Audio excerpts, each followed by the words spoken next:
Thor, Smallville, X-Men First Class, Green Lantern, Captain America. You ready for this? Let's find out. You're listening to the Hollywood Saloon. There's an effort on the part of the producers to go and involve people from the creation of these other Superman films. The universe, whatever. I mean, from TV Right. to from TV films to films. whatever. I mean, and Yeah. I actually took a list. I wrote a list down because I got it on a site. And, you know, first and foremost, the time when they brought on Christopher Reeve was just, it stroked all those fanboy juices in you. The fact that we're seeing Christopher Reeve appear, who we all mourned the fact that he had been in such a terrible accident, but giving him such a nice, beefy, interesting role as someone who inspired Clark. This character's been around since 1938. Comic books of Superman went with the troops in World War II as morale boosters.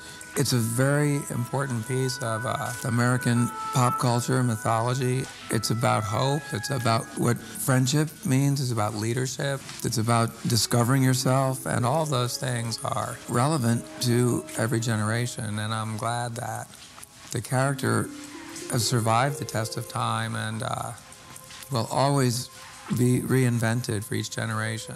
And by the time you got to that Reeve episode, the emotion, the music, the ultimate of all ultimate handoffs, and what a great fitting role for him to work in there to introduce his name to him, Kal-El. This is Kal-El of Krypton, our infant son, our last hope. Please protect him and deliver him from evil. Kal-El. And to have that guidance. And sadly, I can only think of, had Christopher Reeve lived, how that role could have grown through the years and how it would have been a continual guidance would have been very interesting to see, for sure. See, and to me, the fact that they were willing to step over and include that and make that big part of this new show, that's where it dug into me most of all, because it was like, wow, look what they're doing. They're creating this. This is all inclusive. No one had done anything like this before. And I think everyone just has a special place for Christopher Reeve. He was our hero when we were kids, when that first movie came out. No one has ever filled those shoes. I mean, honestly, whoever has played Superman, no one has ever filled those shoes. I mean, yes, I think before Christopher Reeve, there was a lot of people that loved George Reeves was Superman for so long, and then when Christopher Reeve came in and really took that role, but for our generation, right, he was Superman. And when Superman was he's hurt, influenced artists, and I mean, now they draw Superman kind of like Christopher Reeve. I mean, he's been adapted into the whole culture of it. the whole thing, I mean, really, it's one of those movies like Star Wars. It was this touchstone film that's still today. I mean, let's just say that Smallville ended, and at the end of Smallville, what are we hearing? When he walks out, he pulls open the thing with CDS, and we're hearing... Still today in 2011, okay, we're still in love with that one film, the motion picture. You know, some people love two as well.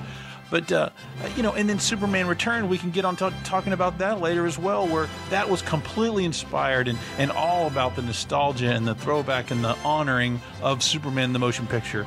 You know, this great love across our culture for that film, for Christopher Reeve, and they just decided to absorb that into Smallville. And that was one of the things I think that was so important to me. So when they brought him on there and then you heard the music, are you kidding me? Just one of the most powerful things. Why me? There must be a reason why I was sent to this planet. You won't find the answers by looking to the stars. It's a journey you'll have to take by looking inside yourself. You must write your own destiny, Kal-El.